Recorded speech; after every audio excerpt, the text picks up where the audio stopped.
Perkenalkan. Oh ya. Assalamualaikum warahmatullahi wabarakatuh. Perkenalkan, nama saya Yusuf F. Syahid.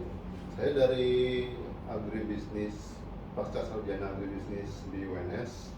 Jadi sekarang memasuki ke semester 4. Kebetulan tesis sudah selesai, sudah tinggal seminar kemajuan riset. Yang di sebelah saya ini ada Mas Radit. Perkenalkan, Mas Radit. Ya, nama saya Radit Triyono, bisa dipanggil Radit. Saya dari Manajemen SDM Fakultas Ekonomi dan Bisnis.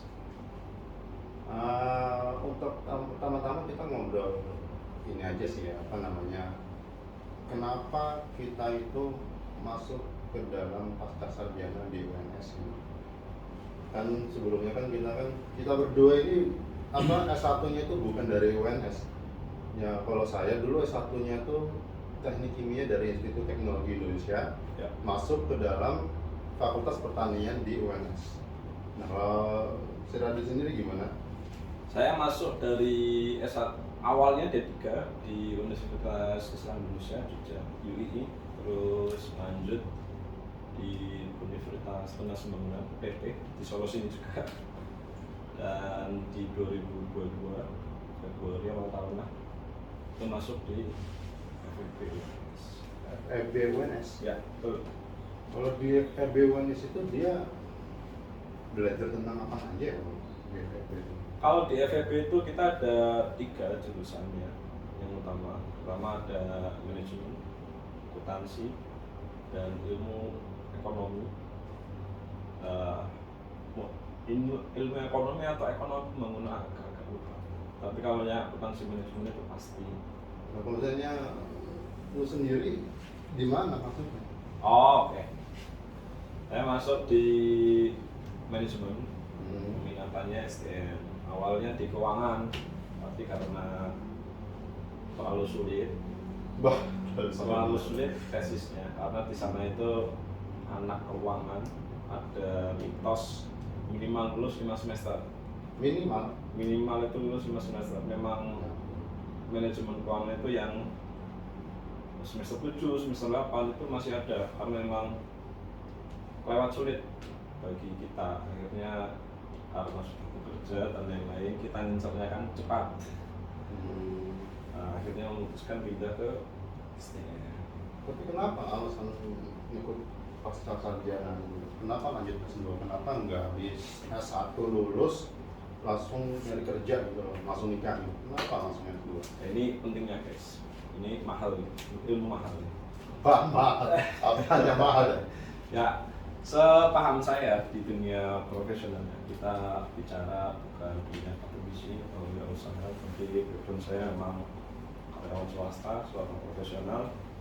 Jadi di dunia profesional, terutamanya di perusahaan sekitar Jawa Tengah, itu perusahaan-perusahaan besar untuk level strata S2 itu masih relatif dikit.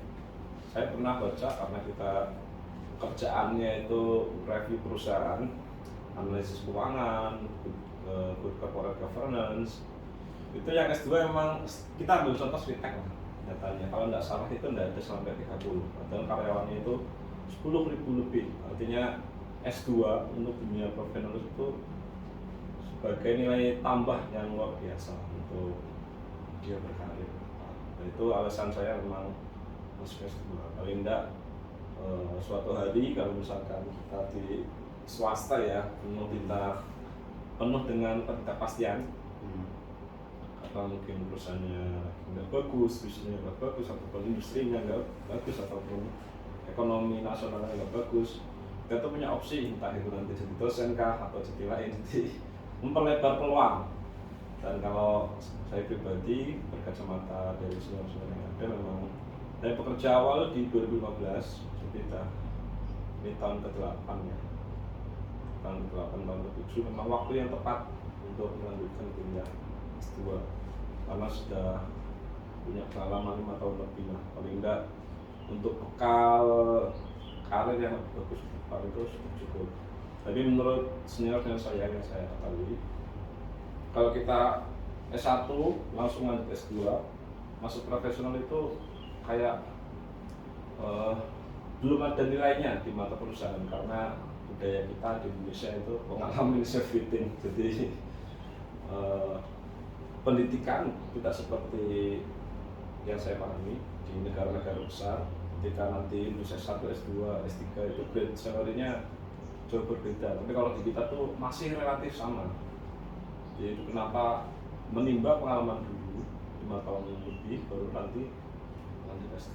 Dan saya tidak ada impian lanjut S3 karena menurut saya S3 itu memang untuk mereka-mereka akademisi ataupun birokrat pemerintah yang membutuhkan hal Iya, ini kalau lanjut S2 tuh jauh lebih mudah ini apa namanya pelajarannya sama tugasnya ketimbang S1 gitu.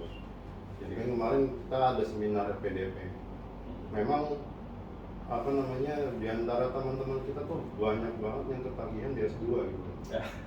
Jadi mereka tuh setelah lulus S1 lalu bekerja setahun lalu mereka ikut S2, kebanyakan untuk lanjut ke S3 tuh mereka emang agak ini apa namanya kurang mau karena Ya. di S3 tuh mereka memang fokus ke publikasi ya. Ya. Publikasi, penelitian, lalu mereka menjadi seorang peneliti, jadi dokter, terus apa namanya untuk penelitiannya juga harus ikut internasional gitu. Memang S2 juga internasional, cuma untuk apa namanya S2 yang di UNS itu kita publikasi satu jurnal internasional aja juga sudah bisa lulus gitu. Kalau misalkan di S3 kan apa namanya harus beberapa jurnal disubmit lalu sudah bisa lulus gitu. Nah kalau misalkan di S2 tuh memang 4 semester gitu ya. Jadi kita tuh 2 semester itu belajar di kelas ya, jadi banyak teorinya, tapi teorinya itu hanya sebatas ini apa namanya sebatas lingkup penelitian. Jadi kalau misalkan semester 1 ya paling kita belajar tentang metode penelitian, habis itu tentang ekonomi mikro, ekonomi makro gitu kan. Kalau saya sendiri kan dari agribisnis itu kan juga mempelajari tentang ya paling apa namanya nge-review jurnal internasional dari Scopusnya Q1, Q2 gitu. Nah kalau misalkan di agribisnis itu kan yang saya pengalaman itu kan ketika kita sudah mengalami sampai ke semester 3 itu, di semester 3 itu kita udah nggak ada mata pelajaran lagi, jadi udah apa namanya waktunya nulis proposal. Bahkan dulu aku nulis proposal itu dari semester 1 gitu, dari tahun 2021, lalu di apa namanya direvisi lagi selama setahun, itu sampai 8 revisi. 8 kali? 8 kali revisi saya. Nggak tahu memang dosennya gitu apa emang Itu saya bodoh ini. menurut saya yang dosen itu beda-beda. Iya. Dia memang Gitu dosennya. Nah, sudah 8 kali revisi itu selama setahun. Jadi apa namanya saya ngerjainnya sebulan, saya ini lagi kasih lagi ke dosen, revisi lagi sebulan lagi ngerjain gitu terus sampai akhirnya setahun baru saya melakukan penelitian selama 6 bulan gitu. Nah, misalnya di agribisnis itu sudah cukup kita apa namanya bikin tesis, tapi lingkupnya itu lebih luas ketimbang skripsi. Nah, yang jadi masalah ketika dulu saya S1 itu kan dulu teknik kimia. S1 itu saya apa namanya skripsi atau tugas akhirnya itu kan tentang teknik. Dengan teknik kimia itu dulu saya merancang sebuah pabrik itu yang isinya itu kalkulasi semua. Dan itu saya ngerjain itu hanya berdasarkan apa namanya asumsi. Jadi kalau misalkan ada barang masuk sekian ton, kita ada proses reaksi kimianya, nanti keluarnya berapa ton gitu. Nah kalau misalkan di agribisnis itu kita harus meneliti secara langsung di lapangan bagaimana kondisi bisnis yang ada di pasar gitu. Kalau misalkan agribisnis itu kan dia kan tentang bisnis yang ada di pertanian. Makanya saya sangat suka yang namanya bisnis itu karena apa namanya lingkupnya itu gede gitu. Nah, kalau misalkan di agribisnis itu apa namanya yang saya alamin itu cukup luas ininya apa namanya temanya. Jadi nggak cuma ada di bisnis doang, kita bisa meneliti apa yang ada di pabrik, meneliti apa namanya bagaimana dampak sosial. Banyak banget kalau misalkan di agribisnis, apalagi di manajemen gitu kan. Kalau di manajemen Mas Radit kan fokus ke ke pabrik ya? Lebih ke bisnisnya keseluruhan. Bisnisnya ya, keseluruhan. Jadi manajemen itu menurut tapi memang ada di kampus lain itu ada memang peminatannya itu manajemen produksi, ada nanti ada manajemen lantai kas atau supply chain. Tapi di sini di FEB-UNS itu cuma peminatannya itu tiga, satu keuangan, pemasaran, SDM. Kalau aku sih dulu peminatan sebenarnya banyak ya, cuma apa namanya ya, sekarang kayaknya jadi satu deh. Kayaknya agribisnis cuma satu peminatan, nggak tahu ya apa ya. Soalnya mahasiswa aku cuma 8 orang. Agribisnis UNS di apa namanya di S2 tuh yang tahun angkatan 2021 itu cuma 8 orang. Kalau FEB kita rame kita. Di FEB itu walaupun SPP-nya sudah 2 digit ya, mahal menurut saya. Kita satu kelas, dulu saya kelas weekend karena sudah bekerja dan teman-teman banyak kan yang kelas weekend. Itu kisaran 25 dan di kelas reguler itu yang days kuliahnya rentan waktunya itu Senin sampai Jumat. Itu kisaran ada 12 sampai 13. Artinya satu angkatan itu kita memang at least dapat 35-40 orang lah. Jadi temennya banyak, lingkupnya sekarang. Ramai juga ya kelasnya juga. S2 tuh. Kalau misalnya aku kan cuma apa namanya cuma 8 orang dan kebetulan ada yang udah mengundurkan diri 1 orang di semester 2. Jadi sekarang tinggal 7 orang S2 di agribisnis ya. Tapi di angkatan 2020 tuh sekitar 20-an juga, agak ramai. Nah begitu yang apa namanya corona masuk, mungkin yang daftar dikit gitu. Makanya saya masuk. Nah kebetulan dulu apa namanya dari saya lulus teknik ke agribisnis itu memang agak susah ya. Tapi di agribisnis di teknik kimia itu dulu aku tuh mempelajari tentang ekonomi teknik. Ya, ekotek ya. Ekonomi teknik, ditambah lagi ada yang namanya itu pendidikan wirausaha dulu ada yang namanya. Nah, 2 mata kuliah ini 30%-nya itu masuk ke dalam agribisnis. Jadi begitu saya masuk ke S2 itu ya dikit-dikit ngerti gitu lah. Apalagi dulu kan buku-buku bacaan apa namanya yang ada di rumah kan tentang bisnis. Jadi mungkin saya tertarik dengan bisnis ya. Akhirnya saya masuk ke dalam S2 agribisnis. Kenapa agri? Kenapa pertanian? Tuh corona itu kan salah satu bisnis yang paling ini bertahan hidup gitu ya, pertanian gitu kan. Ya, mau sampai kiamat pun orang kan masih tetap makan. Itulah kenapa saya maksudnya fokus ke bisnis pertanian gitu. Itu. Dan ini nyambung statementnya Mas Ucup, ya benar sekali. Kebetulan saya kerja di perusahaan makanan yang basicnya itu gula Jawa. Dan kita kan COVID itu mulai Maret lah ya, 2020 sampai diumumkan 2021 2022 awal. Itu kita naik growth-nya perusahaan itu year on year-nya itu hampir 3 digit. 3 digit kalau perusahaan besar memang mustahil dilakukan karena mereka skalanya sudah sangat besar. Tapi kalau kita memang skalanya masih mediocre, kalau nanti perusahaan kelas menengah lah, tidak lewat besar. Arealnya juga sekitar 150 orang walaupun banyak mesin, kita bisa growth-nya itu hampir 2 kali lipat. Karena kota pertanian dan juga ada isu panic buying, kalau masih ingat momen itu. Kebetulan kita basis customer-nya itu di US. Mereka belinya gila-gilaan, kita barang di dulu. Nah, itu momen panen cuan bagi kita. 2 tahun itu kita naiknya growth-nya luar biasa besar sampai produksinya pun Sabtu Minggu untuk produksi. Artinya benar yang diucapkan Mas Yusuf, pertanian dan obat-obatan itu salah satu yang paling kuat lah. Tapi ini yang jadi saya masalah. Tadi kan lu bilang kan di US itu kan dia beli apa namanya makanan dari Indonesia kan apa namanya jar-jaran. Ya. Tapi pengalaman saya yang ada di pertanian, dulu kan saya kan apa namanya bosin sawah dulu.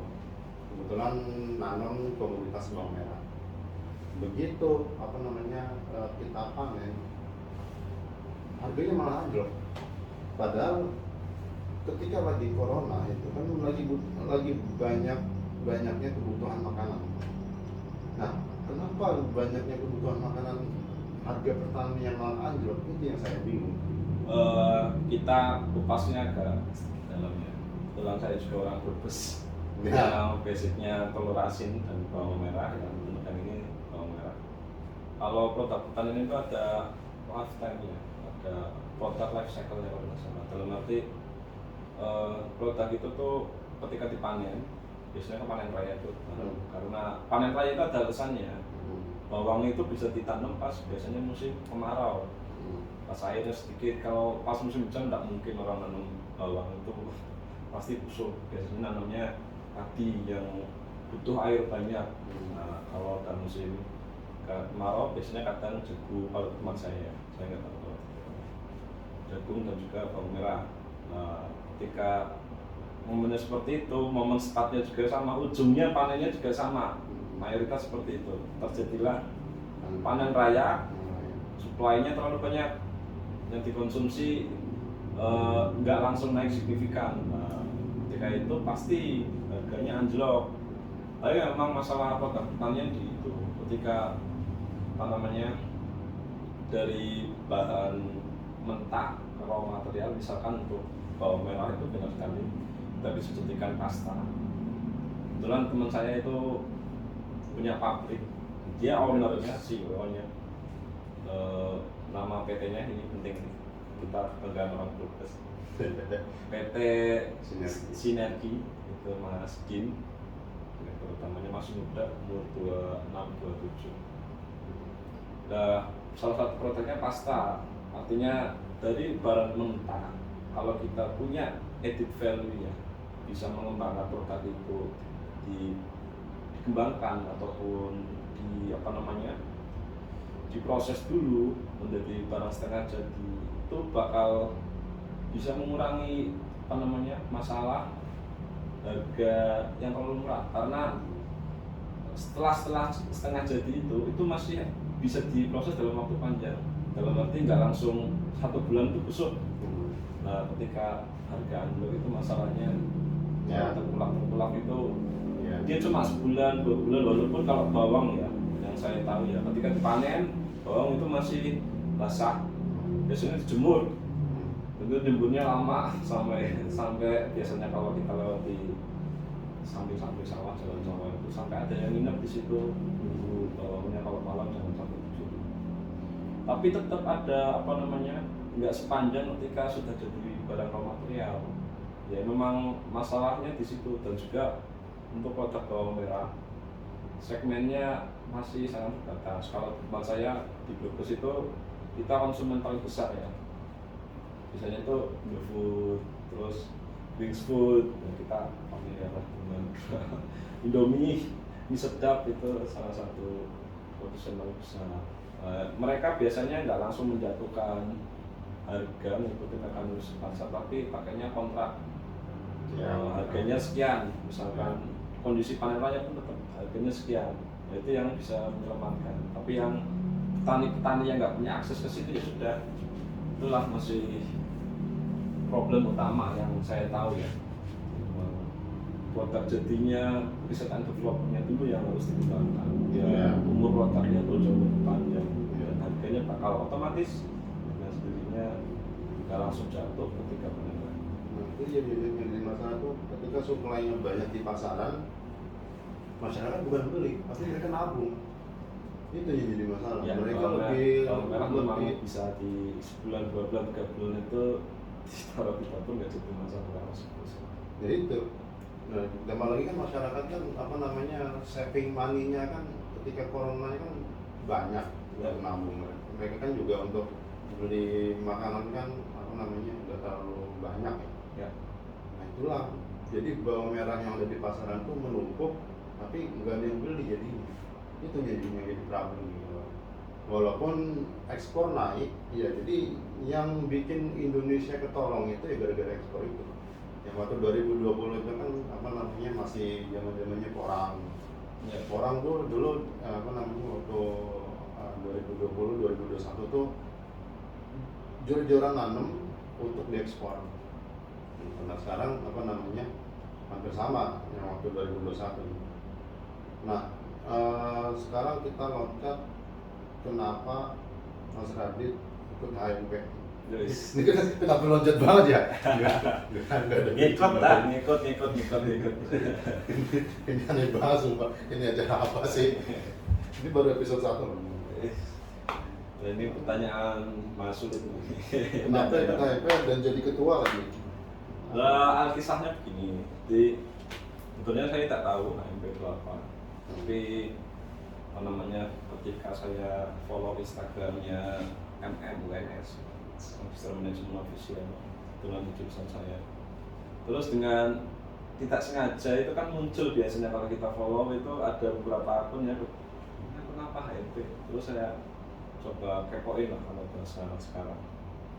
Kok menarik sepertinya di sosial medianya tuh bagus lah kegiatan itu. Terus tidak cuma periode kemarin saja, tapi periode yang periode 3 periode sebelumnya itu sampai bawah sudah saya liatin semua. Ini kayaknya bagus nih buat bikin networking, karena masa kuliah S2 itu kan seperti yang kita tahu mayoritas 4 semester, bahkan kesehatan masyarakat cuma 3 semester. Artinya waktunya sangat singkat lah. Kayak kalau ditanya kuliah 2 tahun ya kuliah anak TK. Cuma 2 tahun itu, makanya kita S2 itu ya sangat-sangat happy. Karena nggak seperti S1 4 tahun, 4 tahun setengah, paling cuma 3 tahun setengah. S2 itu cuma 2 tahun dan itu cepat sekali. Full kuliah mungkin paling 2 atau 3 semester. Nah itu intinya ingin menambah networking dan juga pengen nambah experience yang berbeda, dan cuma lingkupnya di FEB terus teman-teman sekelas, tapi ingin keluar lihat apa namanya UNS secara menyeluruh. Akhirnya tertarik dan mengapply lah. Waktu itu kita mengapply lewat email ya, di periode berikutnya lewat email. Terus saya nge-apply-nya tuh sebetulnya bendara. Terus nggak tahu kenapa, terus ditawarin Mas Aki, langsung di interview jadi ketua. Bukan langsung jadi ketua ya, nama kandidat ketua. Di ada beberapa nama seperti yang kita tahu waktu kuliah dulu. Nah, salah satunya saya yang jadi. Nah, ketika waktu pemilihan presentasi dan lain-lain dan semuanya seperti katakan kesepakatan dari semua anggota, ditunjuklah saya berdasarkan musyawarah mufakat ya, perolehan suara waktu itu. Akhirnya dengan berat hati dan dengan penuh tanggung jawab pastinya, karena status saya juga sedang bekerja, kuliah itu luar biasa capek bagi waktunya. Tetap berkomitmen bisa paling tidak bisa mengangkat MP, dan kita apa namanya kabinetnya itu bangkit bersinar. Kita ingin bangkit setelah beberapa tahun vakum lah ya, karena COVID, bukan karena kesengajaan di garis bawah. Karena itu big difference antara yang nggak mau berkontribusi dan memang keadaannya begitu. Jadi waktu vakum itu memang nggak ada orang yang di kampus, semuanya serba online. Jadi sempat vakum karena masalah tersebut. Nah, di tahun ini sudah ada yang offline, banyak kan offline untuk di UNS. Kita ingin bangkit seperti periode sebelum COVID. Lu nge-play bendahara ya? Ya. Nah, aku nge-play ketua. Jadi aku yang menjadi bendahara, dia yang nge-play bendahara jadi ketua. Aneh, tapi waktu dulu apa namanya presentasi mau jadi ketua, tiba-tiba tuh aku apa namanya ini berpikiran enggak deh, kayaknya deh nggak jadi ketua deh. Di saat itu juga aku langsung ngomong ke ini ke apa namanya teman-teman di HMP kan, udah tolonglah jangan pilih saya gitu. Soalnya tadinya emang saya pengen banget jadi ketua gitu kan. Tujuannya agar saya bisa kenal sama dosen-dosen yang ada di sini. Ya. Jadi kan kalau misalkan kita jadi ketua HMP itu kan kita kan interaksi sama ini orang-orang kayak profesor yang ada di sini, terus habis itu ini apa namanya dosen yang ada di sini, ya kayak pembina, yang kalau pembimbing HMP, bisa kenal sama rektorat gitu. Bayangan saya kan begitu. Cuma yang apa namanya berhubung karena masalah kerjaan juga dulu, jadi kerjaan saya dulu nggak ada liburnya, memang harus diawasin terus. Jadi kan apa namanya nanti deh takutnya nanti ketua saya jadi ketua malah tambahin keedaran gitu.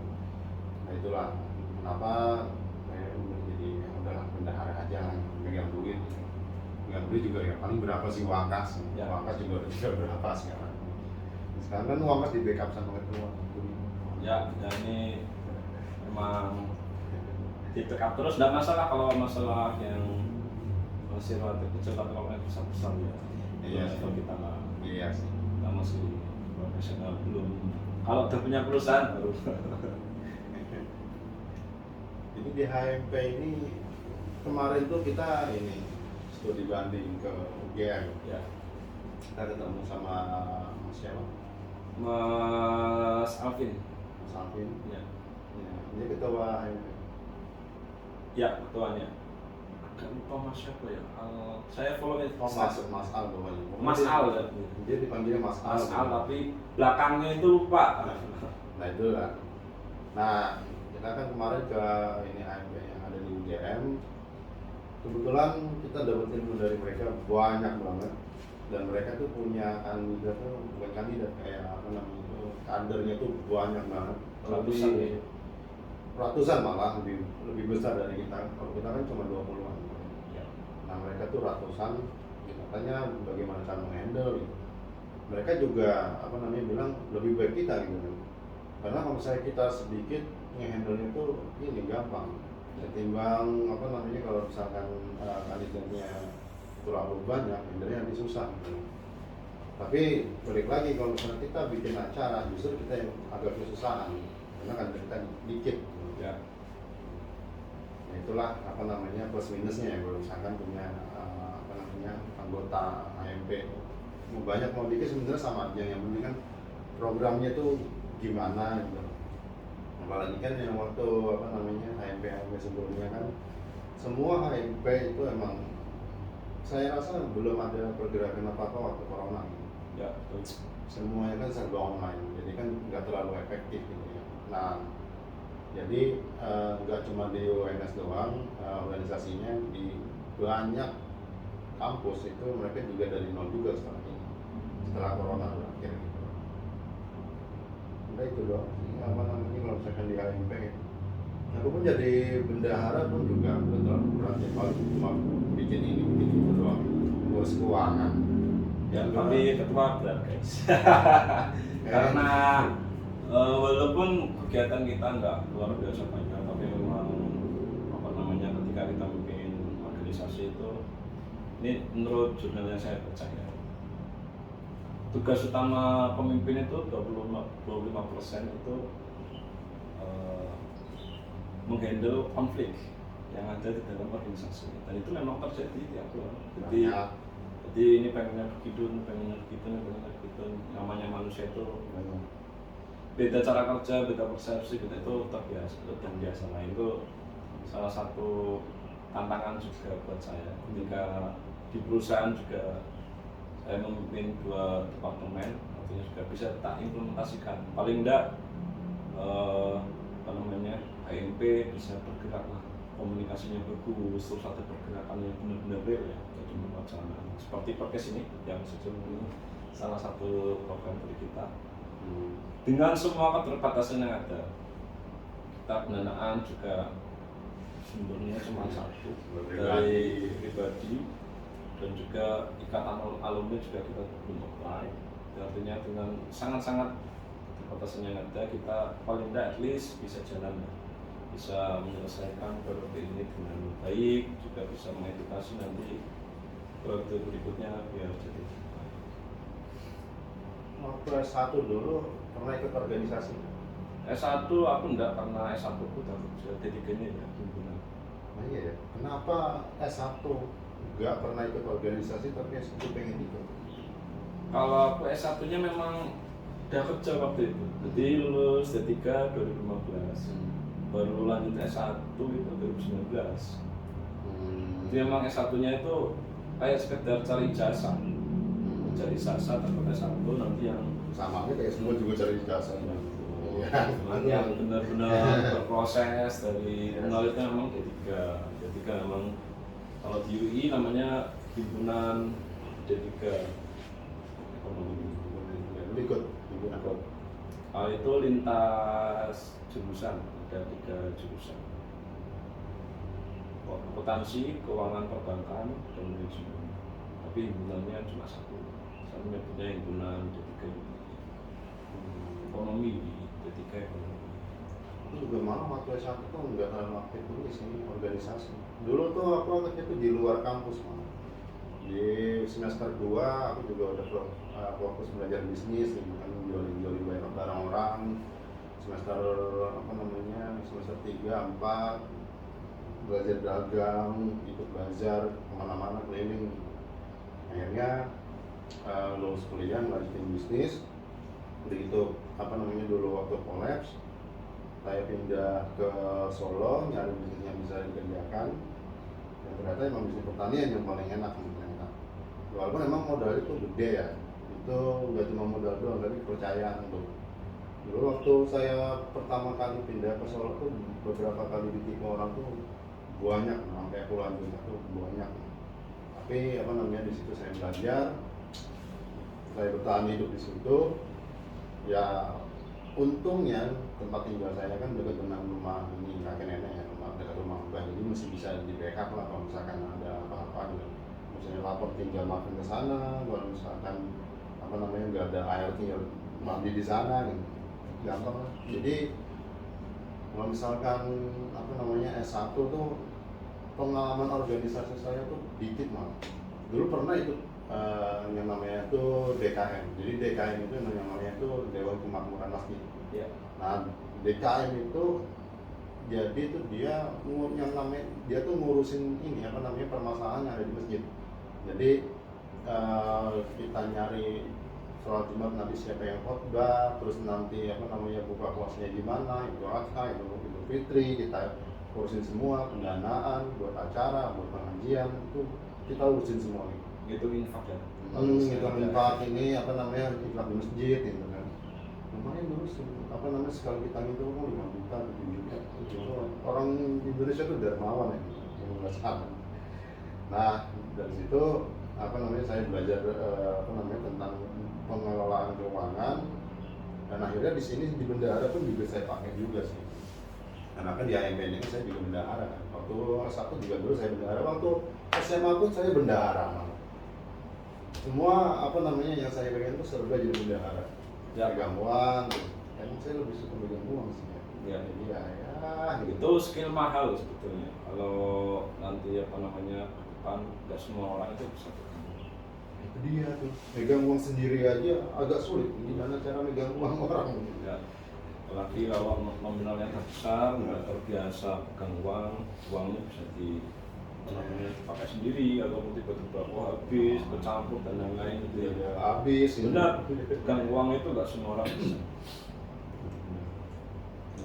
Ya itu memang pelajaran pegang uang tuh sulit. Itulah. Bahas apa lagi nih? Apalagi Jol, kayaknya Jol. Ini udah berapa menit? Wait, udah berapa menit? Udah setengah jam. Ya udahlah, cukup. Ya, Ya udah, itu dulu dah, kita tutup. Sekian dari saya. Ya, sekali lagi terima kasih udah nonton sampai habis. Kalau ada yang nonton sampai habis loh ya. Itu pun kalau ada yang nonton loh ya. Amin. Itu pun kalau ada yang nonton. Tunggu episode itu. Yo, tunggu episode kedua. Udah. Bye.